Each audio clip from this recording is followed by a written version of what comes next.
Boro Tunlai Apatni ji जुथुम्मा नैबे दैमुनगर दिमाकुसियाव फैबाय थानाय 9-10-12 बेयाव खुंफुंनो थांगासिनो दङ। मिरुजों लोगोसे जिल्ला आफादा बेयाव खुंफुंगोन आरो दिनै जिहेतु जुथुम्माया खाथिथारसै जोङो दुलाराय बर' फरायसा आफादनिफ्राय बेयाव जिखिनि बानजाय आफादा गासै जि प्रिपेरेसन खालामबाय थादों बेखौ जोङो खौरां लानो फैदों आरो आंजों लोगोसे बे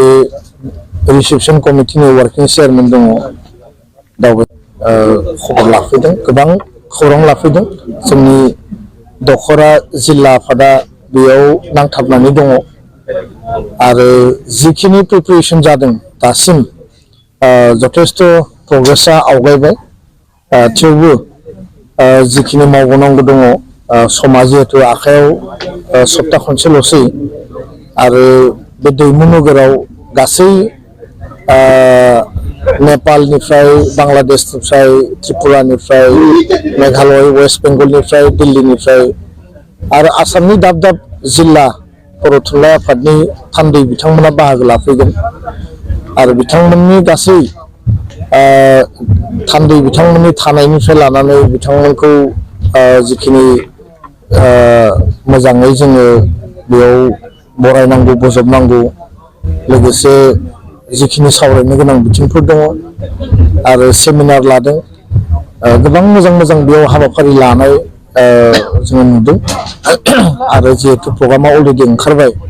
गोबां राज्यपाल बिथांमोन बाहागो लाफैगोन आसामनि गिबि मन्थ्रि बिथाङा बाहागो लाफैगोन गेदेमा आलासि बिथांमोना बाहागो लाफैगोन आरो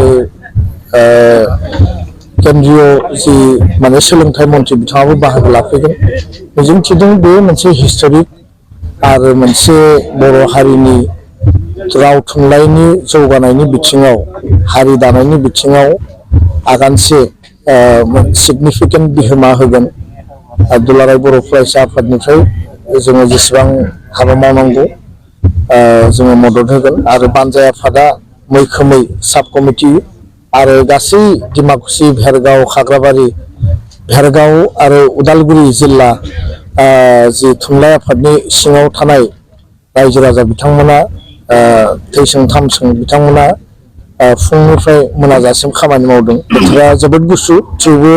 हाबा मावनाया थाबथायाखै कालचारेल साब कमिटियानो जा बा एग्जिबिशन साब कमिटि बाखि जिखिनि साब कमिटिफोर दं बिथांमोना मैखोमै खामानि मावदों आं बिथांमोनखौ धन्यबाद बावदों आरो मिजिंथिदों मोजां थासारिनि गेजेरजों गाजा गोमजायै राव हारिमु थुनलाइ सिबिनांगौनि बिथिङाव बे थुनलाइ आफादनि जुथुम्माया माहारिनि मोनसे नोजोर होनो गोनां जुथुम्मा जागोन जों बेखौ मिजिंथिदों आरो बयबो लोब लोब बाहागो लाफैनांगौ जेरावखि जेरैखि थाया मानो हारिनि माहारि गौथुमनि जुथुम्मा हारिनि सिनस्रि आफादनि जुथुम्मा होननानै बयबो बाहागो लाफैगोन आं बेखौनो मिजिंथिबाय गोजोन्थों गुबुन हादरनिफ्राय जिहेतु बेवहाय माखासे आलासिफोर आरो